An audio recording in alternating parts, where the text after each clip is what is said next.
সাত দফা দাবি আদায়ের লক্ষ্যে রাজধানীর সোহরাওয়ার্দী উদ্যানে চলছে জামায়াতে ইসলামীর জাতীয় সমাবেশ। সমাবেশে বিকেলে এনসিপি উত্তরাঞ্চলের মুখ্য সংগঠক সার্জিস আলম বলেন, এদেশের মাটিতে খুনি হাসিনার বিচার হতেই হবে। এর আগে সকালে পবিত্র কুরআন তেলাওয়াত ও সাংস্কৃতিক পরিবেশনার মধ্য দিয়ে শুরু হয় আয়োজনের প্রথম পর্ব। ভোর থেকেই দলটির নেতাকর্মী ও সমর্থকদের উপস্থিতিতে কানায় কানায় পূর্ণ হয়ে ওঠে সোহরাওয়ার্দী উদ্যান। পুরো এলাকা পরিণত হয় জনসমুদ্রে। শাহবাগ, কাকরাইল, মৎস্য ভবন, টিএসসি ও দোয়েল চত্বর এলাকায় দলটির বিপুল নেতাকর্মীর উপস্থিতি দেখা গেছে। দুপুর 12টার পর সমাবেশে উপস্থিত হন দলটির আমির ডাক্তার শফিকুর রহমান। অভ্যুত্থান পরবর্তী বাংলাদেশে আমাদের বিচার লাগবে। এই বাংলাদেশে খুনি হাসিনার বিচার হতেই হবে। খুনি হাসিনার বিচারের রায়ের কার্যকর আমরা দেখতে চাই। আমরা স্পষ্ট করে বলতে চাই, এই বাংলাদেশে বিচার বিভাগকে কোন দলের বিচার বিভাগ হিসেবে আমরা দেখতে চাই না। বান্ডেল থাকলে প্রতি সেনমানিতে টাকা বাঁচবে। বিকাশ সেনমানি বান্ডেল কিনে জিতুন প্রতি লেনদেনে। দর্শক, রাজধানীর সোহরাওয়ার্দী উদ্যানে চলছে জামায়াতে ইসলামীর জাতীয় সমাবেশ। সহকর্মীরা আছেন সেখানে, আমরা সরাসরি যুক্ত হচ্ছি তাদের সঙ্গে। শুরুতেই যাব মাজহারুল ইসলামের কাছে। মাজহার, সমাবেশের মূল মঞ্চে কারা উপস্থিত আছেন, কি বার্তা দিচ্ছেন তারা? আসিফ, আপনাকে ধন্যবাদ। আপনি যেমনটা বলছিলেন যে বাংলাদেশ জামায়াতে ইসলামীর আজকের যে জাতীয় সমাবেশ সেটি কিন্তু বেলা 2টায় আনুষ্ঠানিকভাবে শুরু হয়েছে। যদিও নেতাকর্মীরা সকাল থেকে এই সমাবেশে অংশ নিয়েছেন। ইতিমধ্যে দলটির শীর্ষ নেতা এবং যারা আজকের আমন্ত্রিত অতিথি তারা বক্তব্য রাখছেন। বক্তব্যে ঘুরে ফিরে কিছু বিষয় উঠে আসছে। সেটি হচ্ছে আগামী জাতীয় সংসদ নির্বাচনের আগে সংস্কারগুলি শেষ করতে হবে এবং জুলাই অভ্যুত্থানের যে চেতনা, যে উদ্দেশ্য নিয়ে জুলাই অভ্যুত্থান হয়েছিল সেগুলো বাস্তবায়ন করতে হবে এবং আগামী জাতীয় সংসদ নির্বাচনে পিআর পদ্ধতির কথাটি ঘুরে ফিরে বারবার আসছে। এবং আজকে যারা বাংলাদেশ জামায়াতে ইসলামীর আহ্বানে এই সমাবেশে যোগ দিয়েছেন সেসব অন্যান্য রাজনৈতিক দলের নেতাদের বক্তব্য কিন্তু পিআর পদ্ধতিটা বারবার উঠে আসছে। সেখানে তারা বলছেন যে বাংলাদেশের জনগণের প্রতিনিধিত্ব একটি মাত্র অতীতের যে নির্বাচনের পদ্ধতি সেটা দিয়ে প্রতিষ্ঠিত হয় না। ফলে সবগুলো রাজনৈতিক দল যেন জনগণের প্রতিনিধি হিসেবে জাতীয় সংসদে থাকতে পারে, সেজন্য পিআর পদ্ধতির নির্বাচনের বিষয়টি বারবার উঠে আসছে। সেখানে যারা এসব সংস্কার বা পিআর পদ্ধতির নির্বাচন সহ বিভিন্ন বিষয় বিরোধিতা করছেন তাদের সমালোচনা উঠে আসছে। জামাত ইসলামের শীর্ষ নেতারা বলছেন যে জামাত একটি নির্বাচনমুখী দল হিসেবে তারা দ্রুত নির্বাচন চায়, কিন্তু নির্বাচনের আগে যে মৌলিক সংস্কারগুলো সেই সংস্কারগুলো করতে হবে এবং জুলাই অভ্যুত্থান হত্যার সাথে যারা জড়িত তাদের বিচার করতে হবে। শুধু জামাত ইসলামী নয়, এনসিপি সহ নুরুল হক অন্যান্য রাজনৈতিক দলের নেতারা যারা আসছেন তাদের বক্তব্য কিন্তু ঘুরে ফিরে আগামী জাতীয় সংসদ নির্বাচনের আগে লেভেল প্লেইং ফিল্ড, সংস্কার, জুলাই ঘোষণাপত্র এই বিষয়গুলো বারবার উঠে আসছে। আপনি জানেন যে 7 দফা দাবি বাংলাদেশ জামাত ইসলামী দিয়েছে, সেই 7 দফা দাবির সমর্থনে আজকে জাতীয় সোহরাওয়ার্দী উদ্যান রীতিমতো জনসমুদ্রে পরিণত হয়েছে।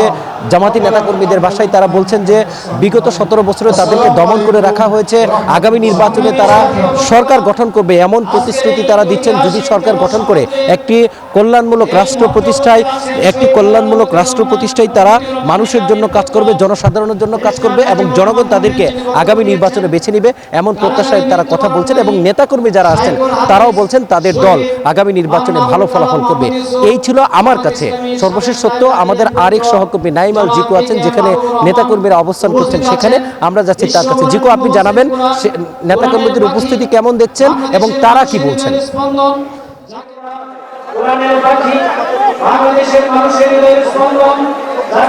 আপনাকে ধন্যবাদ। যেমনটি বলছিলেন যে জামাতে ইসলামের জাতীয় সমাবেশ চলছে এবং এই সমাবেশকে কেন্দ্র করে কিন্তু গতকাল রাত থেকে আমরা দেখেছি যে সারা দেশের বিভিন্ন প্রান্ত থেকে কিন্তু হাজার হাজার লক্ষ লক্ষ নেতাকর্মীরা এসেছেন। জামাতে ইসলামী যেমনটি দলের পক্ষ থেকে দাবি করা হয়েছিল যে আজকের এই সমাবেশে 10 লক্ষ লোকের সমাগম তারা ঘটাবে, যেটি হবে স্মরণকালের সেরা জমায়েত এবং সেটির দৃশ্যপট আসলে আপনারা দেখতে পাচ্ছেন যে জাতীয় সোহরাওয়ার্দী উদ্যানের কানায় কানায় কিন্তু মানুষে পূর্ণ হয়ে গেছে এবং প্রত্যেকটি মানুষ কিন্তু এখানে দাঁড়িয়ে আছেন। তাদের দলের শীর্ষ নেতারা হলো বেশ কিছু নির্দেশনা দিবেন এবং জাতীয় নির্বাচনে আসলে কিভাবে গণসংযোগ করা হবে, কিভাবে মানুষকে দলের পক্ষে নিয়ে আসা যাবে, সেই জন্য কিন্তু সেই দিক নির্দেশনা পেতে কিন্তু আজকে এখানে তারা অবস্থান নিয়েছেন। এবং গতকাল রাত থেকে আমরা দেখেছি যে এখানে যারা অগ্রিম চলে এসেছিলেন তারা মঞ্চের যে আয়োজন সেটিতে আসলে অংশ নিয়েছেন। 6000 স্বেচ্ছাসেবক এখানে কাজ করছেন যাতে প্রতিটি মানুষ সুশৃঙ্খলভাবে থাকতে পারে, নেতা কর্মীরা যাতে কোনো রকমের অসুবিধা না হয় সেজন্য কিন্তু তাদের পক্ষ থেকেও কাজ চলছে। এবং যেমনটি দেখছেন যে প্রচণ্ড উৎসাহ উদ্দীপনার সাথে কিন্তু আজকে এখানে এসে অংশ নিয়েছে জামাতে ইসলামের নেতা কর্মীরা। দীর্ঘ 17 বছর পর প্রথমবারের মতো কিন্তু আজকের এই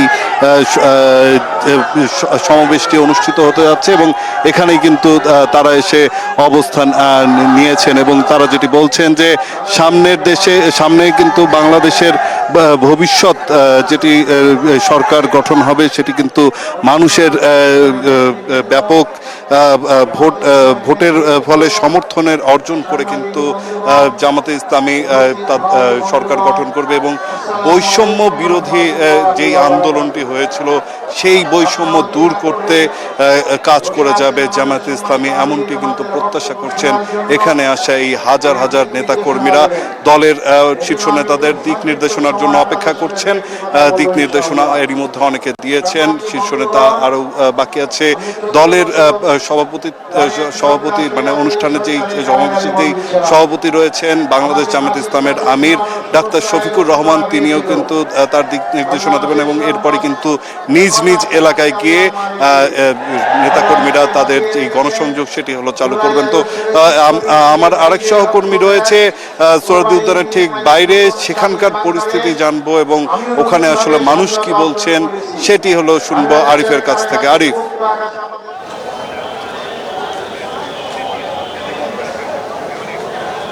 নাইমাল জিকু, আপনাকে ধন্যবাদ। আমি এই মুহূর্তে রয়েছি সোহরাওয়ার্দী উদ্যানের ঠিক পাশেই টিএসসিতে। আর আপনি জানেন যে আজকে যে জামাতের যে জাতীয় সমাবেশ চলছে সেই সমাবেশকে কেন্দ্র করে গতকাল থেকে এখন পর্যন্ত কিন্তু জামাতের যে নেতাকর্মী রয়েছে তাদের উপস্থিতিতে কিন্তু কানায় কানায় পূর্ণ জাতীয় উদ্যান, সেই সাথে আশপাশে যে জায়গাগুলো রয়েছে টিএসসি, তারপর শাহবাগ, কাকরাইল, সচিবালয়, এই আশেপাশে যে অঞ্চলগুলো রয়েছে প্রতিটি অঞ্চলে কিন্তু প্রত্যেকটি সড়ক হচ্ছে জামাতের যে নেতাকর্মীরা রয়েছেন তাদের উপস্থিতিতে যানবাহন চলাচলও কিন্তু একেবারেই কমে গিয়েছে, আমরা কিন্তু এমনটাও দেখেছি। সেই সাথে হচ্ছে এখানকার যারা নেতাকর্মীরা উপস্থিত হয়েছেন বা কেন্দ্রীয় যারা নেতাকর্মীরা এখন বক্তব্য রাখছেন তারা বলছেন যে আগামী যেই সরকার সেই সরকার যেন যেই ইসলামী যেই দলগুলো রয়েছে সেই দলগুলো যদি ঐক্যবদ্ধ হয় সেক্ষেত্রে হচ্ছে একটি ইসলামিক রাষ্ট্র প্রতিষ্ঠার ক্ষেত্রে, একটি ইসলামী সরকার গঠনের ক্ষেত্রে হচ্ছে সহায়ক ভূমিকা পালন করবে, এমনটা কিন্তু এখানকার যারা নেতাকর্মী এসেছেন তারা কিন্তু এমনটা বলছেন। সেই সাথে যে কেন্দ্রীয় নেতারা রয়েছেন তারাও বলছেন যে আগামী যেই নির্বাচন সেই নির্বাচন হচ্ছে লেভেল প্লেয়িং ফিল্ড একটি নির্বাচন তৈরি করারও একটি দাবি তারা তুলছেন। সেই সাথে জুলাই গণ অভ্যুত্থানে যেই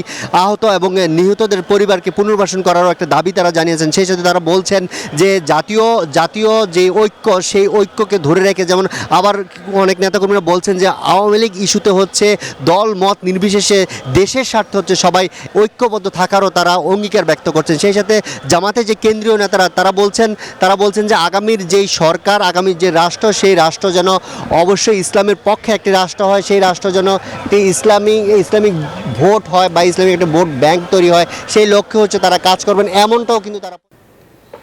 আরিফ, আপনাকে ধন্যবাদ নাইমাল জিকু এবং মাজহারুল ইসলামকে।